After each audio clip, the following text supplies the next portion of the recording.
எல்லோருக்கும் வணக்கம். எல்லாரும் நல்லா இருக்கிறீங்கன்னு நம்புகிறேன். நானும் இங்கே ரொம்ப நல்லா இருக்கேன். இன்றைக்கி நம்ம என்ன ரெசிபி பார்க்க போகிறோன்னா, கல்யாணத்துலலாம் செய்யக்கூடிய ஒரு ஃபேமஸான ஸ்வீட் ரெசிபி தான். அதாவது பைனாப்பிள் கேசரி எப்படி பண்ணுறதுன்னு பார்க்கலாம். இதை வந்து பைனாப்பிள் புடிங்னு கூட சொல்லுவாங்க. இதை நம்ம வீட்டிலேயே எப்படி ஈஸியாக பண்ணுறதுன்னு பார்க்கலாம். வாங்க இப்போ நம்ம வீடியோக்குள்ளே போயிடலாம். அதுக்கு ஃபஸ்ட்டு ஒரு கடாயில் 1 டேபிள் ஸ்பூன் அளவுக்கு நெய் சேர்த்துக்கோங்க.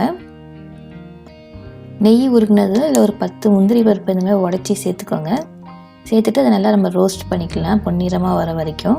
கூடவே ஒரு 10லேருந்து 15 திராட்சை சேர்த்து அதையும் நல்லா உப்பி வர வரைக்கும் நம்ம ரோஸ்ட் பண்ணி எடுத்துக்கலாம். இப்போ 2 ரோஸ்ட் ஆகிட்டு நம்ம ஒரு பிளேட்டில் எடுத்து வச்சிடலாம். நம்ம கடைசியாக கேசரி பண்ணிவிட்டு அதில் போட்டுக்கலாம். இப்போ அதே பாத்திரத்தில் நம்ம 1 கப் அளவுக்கு ரவா சேர்த்துக்கலாம். இது சேர்த்தாச்சு. இப்போ வந்து இதை வந்து நல்லா வறுத்து எடுத்துக்க போகிறோம். கேசரிக்கு வந்து ரவா நல்லா வறுத்து எடுத்தால் தான் அதோட டெக்ஸ்சர் நல்லாயிருக்கும், டேஸ்ட்டும் நல்லாயிருக்கும். இந்த மாதிரி நல்லா வறுப்பட்டுட்டுது. இப்போ வந்து இதை ஒரு பிளேட்டில் மாற்றி வச்சிடலாம். இந்த மாதிரி எடுத்து ஒரு பிளேட்டில் வச்சிடலாம். இப்போ கேசரி பண்ண ஆரம்பிச்சிடலாம். அதே கடாயில் ஒரு 1-2 டேபிள் ஸ்பூன் அளவுக்கு நெய் சேர்த்துக்கோங்க.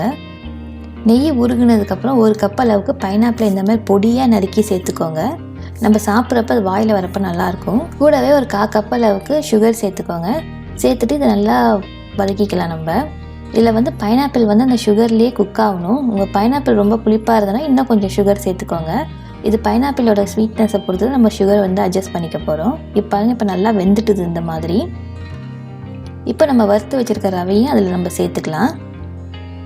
சேர்த்துட்டு அதையும் ஒரு நிமிஷத்துக்கு நல்லா வதக்கிக்கோங்க. பைனாப்பிளும் ரவையும் எல்லாம் மிக்ஸ் ஆகிற மாதிரி. இப்போ ஆயிட்டது. நம்ம தண்ணி சேர்த்துக்கலாம். இதுக்கு வந்து கொதிக்கிற தண்ணி தான் சேர்க்கணும். இப்போ நம்ம 1 கப்பு ரவை சேர்த்துருக்கோம் இல்லையா, இதுக்கு 2.5லேருந்து 3 கப்பு வரைக்கும் தண்ணி நம்ம சேர்த்துக்கலாம். நான் இன்றைக்கி 3 கப்பு தண்ணி சேர்த்துருக்கேன். சேர்த்துட்டு கட்டி இல்லாமல் எல்லாத்தையும் நம்ம நல்லா மிக்ஸ் பண்ணிக்கலாம்.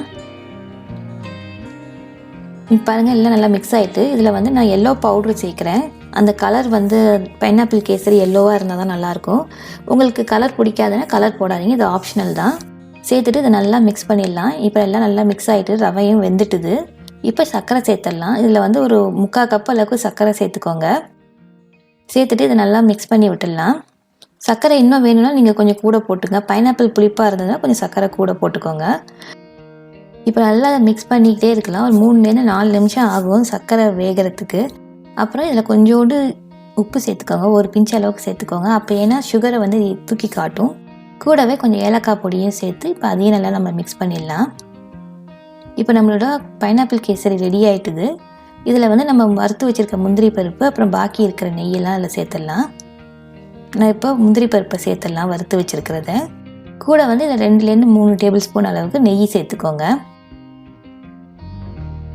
இப்போ இதை நல்லா நம்ம வந்து மிக்ஸ் பண்ணிக்கிட்டே இருக்கணும். அது வந்து பாத்திரத்தில் ஒட்டாமல் நல்லா சுருண்டு வரணும் கேசரி. அதுதான் கேசரியோட கன்சிஸ்டன்சி. இப்போ பாருங்கள், கொஞ்சம் கொஞ்சமாக ஒட்டாமல் எல்லாம் சுருண்டு வருது. நம்மளோட பைனாப்பிள் கேசரி ரெடி ஆகிட்டுது. கடைசியாக நம்ம இந்த பைனாப்பிள் கேசரி ஆறுனதுக்கப்புறம் கட்டியாகாமல் இருக்கிறதுக்கு இதில் வந்து ஒரு 2 டேபிள் ஸ்பூன் அளவுக்கு குக்கிங் ஆயில் சேர்த்துக்கோங்க. சேர்த்துட்டு நல்லா மிக்ஸ் பண்ணி விட்டுட்டு அடுப்பை ஆஃப் பண்ணிடுங்க. இந்த மாதிரி நம்ம எண்ணெய் சேர்த்து பண்ணுறதுனால கேசரி வந்து நேரம் ஆனாலும் கட்டியாகாது. இதே மாதிரி சாஃப்டாகவே இருக்கும். ஒரு 4-5 மணி நேரம் கழிச்சு நீங்கள் சாப்பிட்டாலும் இதே மாதிரி நல்லா சாஃப்டாக இருக்கும். இந்த ரெசிபியை கண்டிப்பாக ஒரு முறை நீங்கள் வீட்டில் ட்ரை பண்ணி பாருங்கள்.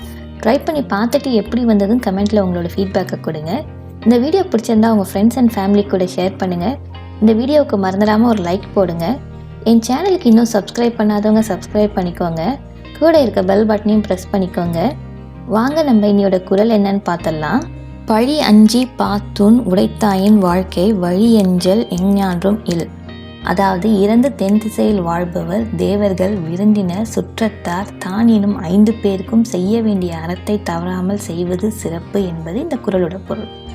மீண்டும் இன்னொரு இன்ட்ரெஸ்டிங்கான ரெசிபியுடன் இன்னொரு குறளுடன் உங்களை சந்திக்கிறேன். நன்றி, வணக்கம்.